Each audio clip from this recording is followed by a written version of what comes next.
Oh boy, this is gonna be a fun one.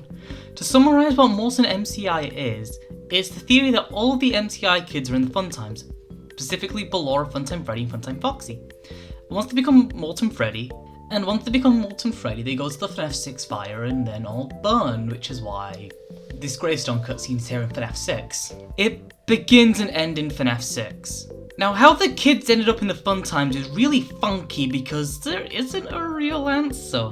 Now, I know all of you avid MoltenMCI's canon defenders are gonna bring up Follow Me, but actually pay attention to what is going on in Follow Me. You kind of have to bend the minigame and what it shows us to make it work. William taking parts happens off screen, and he has to leave the suits so he can get spring trapped, and William taking the parts, it's off screen. Is taking place over 2 nights? Sure, why not? William only taking the metal and with the spirits possessing the suit so that he can be spring trapped? That's not how that's really ever worked, but I guess we have to say it is. You see the issue here? Enough of the souls have to be left for them to haunt William into the Springtrap suit. Now, I kind of agree that this is where he has to do it, but it's still a mess. Nothing really indicates that it doesn't all take place on the same night. It's still a perfectly valid rationalization of the plot point. It's not thought out that well. And even then, there's kind of no hints towards them having the MCI kids in them during Sister Location. If anything, given Freddy has a stomach tank, it's more implied they had their own kids that were possessing them, with William altering the AI or something like that. Of course, now apparently we do know better, but still, keep that in mind that nothing in Sister Location really pointed to this.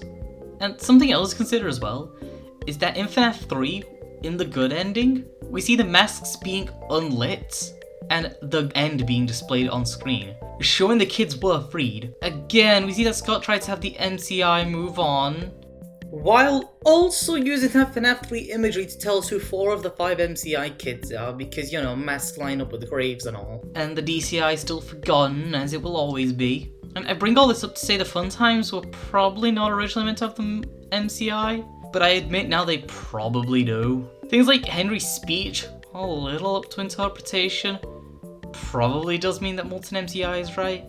And Candy Kid has one story that kind of hints to the MoltenMCI, but more so in the way that Michael tries to free the kids by tampering with the bots, and then he fails to do so. So he stitches them together in the coffin that is Ennard, who eventually becomes Molten Freddy. And yeah, let's talk about that. If MoltenMCI is true, then Sister Location has to take place after FNAF 1, unless you come up with some super specific rationalization to explain how William can go into FNAF 1, take the Endos, melt them down, eject them into the fun times, and then FNAF 1 crew are still around in working order, while FNAF 1 seemingly abandoned and Follow Me. Now this creates some funk for Michael, as it creates some motivational issues. Maybe we'd know anything about his motivations if Michael wasn't locked to one cutscene in the book where he has to, share it with 2 of his spirits, one of which is treated as a code to solve even to this day. Now yes, this does mean Michael kinda can't go through FNAF 1 and be fired for Oda, if it wasn't for 2 things. 1, we have no goddamn clue why Mike is even in FNAF 1, if he is. And 2, Oda was most likely a joke to begin with. Like, oh, you wanna mess with my code? Well, guess what, smelly guy? You're fired and you stink. Yeah. Which is very in line for Scott's kind of humor in FNAF. But now we can also say that the odor comes from Michael tampering with the animatronics, and that stench rubbing off on him. Who knows, but under MoltenMCI, he tampers with them before going into the bunker. Now, yes, you can come up with some rationalization like, oh, the suits are still haunted and they shoved the Endo 01s in there after Follow Me, and William took the Endo 02s out of the classics, which were the Wizards at the time, and Henry just shoves the Endos 01s into them. And seals William into the safe room along with the phone guide tapes. But by that point, you're having to admit you're just making stuff up. Stuff that happens off screen. And half this damn theory is doing that, so you know what, that's a fair argument. Wait, why am I even saying this? Anyway, point is, you can rationalize William dying before Sister Location and taking the Endos before FNAF 1 opens, or before Mike gets to FNAF 1. That's not really how the original material in the games were really shown to us. Again, it's probably true, but so much is still happening off screen, because again, you can probably say, oh, in Follow Me, the FNAF 1 crew have the wither designs, what with Freddy's buttons and alls. So that means Henry came in, took the suits, put the Endo 1s in, and you can say that. I'm not saying you can't, and it's perfectly valid to say that, but you gotta admit it's still like really funky. And heck, I'm probably gonna go with saying that William took the Endos O2s and Henry shoved the Endo O1s in. I'm gonna start saying that because it's funky, but so is the rest of this theory. And with so much happening off screen, you also got to take into consideration things like, we really don't know Mike. Movie Mike isn't an Afton, so he's probably not Michael Afton. Logbook Mike has not that much going on. And Michael only has one cutscene. And while he's almost definitely the protagonist of Fnaf 6, there's kinda not much evidence for that actually. And there's more I could say, but let's go to the ultimate question. Why? Why would Scott negate the Fnaf 3 end and just bring back the MCI when the story was over? Why would he bring back Ennard only to split him into Molten Freddy and Scrap Baby? Why does Scrap Baby act so differently? Why is Henry suddenly super important despite not fucking existing until this game? Why is Baby the main antagonist instead of Tryhard over there? Why is Charlie slapped on the puppet? Well, to be fair, for that last one, it's probably so that Henry could have the motivations to stay around. But why all these story choices?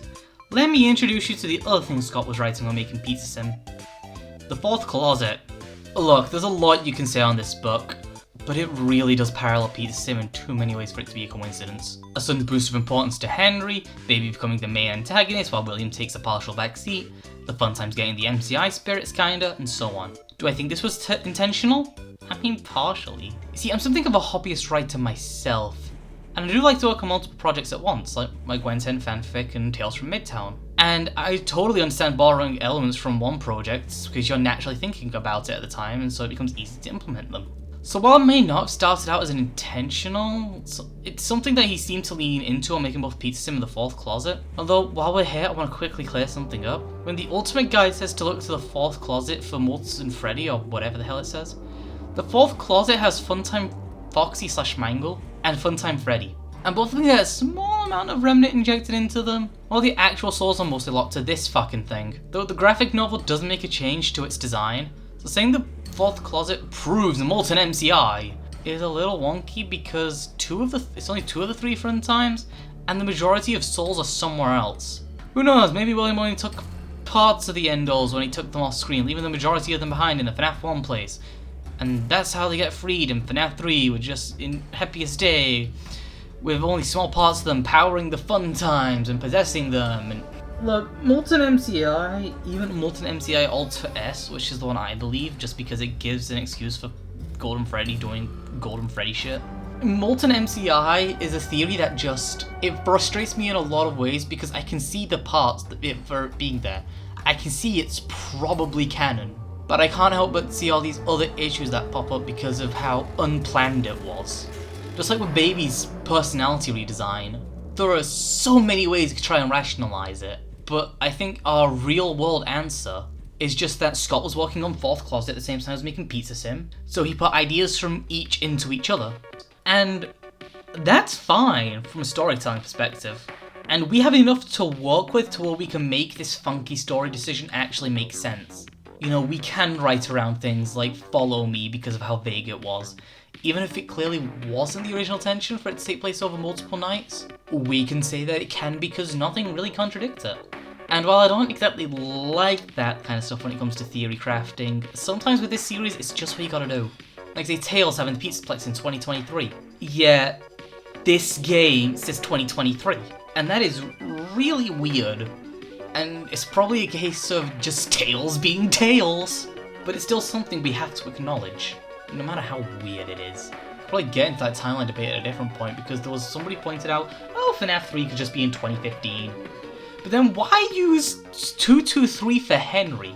And then not give any explanation like, oh, William, it's been years since you got out of that place, so whatever. It's say for another video, I'm just getting that out there. I do think FNAF 3 and Pizza Sim have to be in 2023, and, you know, I think MoltenMCI is true, even if I don't necessarily, like, fully believe it was always intended, and it does seem to have been a case of Scott kind of melding the books and game, even though he said he wouldn't do that. Look, point is, MoltenMCI is probably correct, but that does not mean it's like a perfect storytelling thing. In fact, it's really bad in a lot of places. So, until next time, take care. Bye!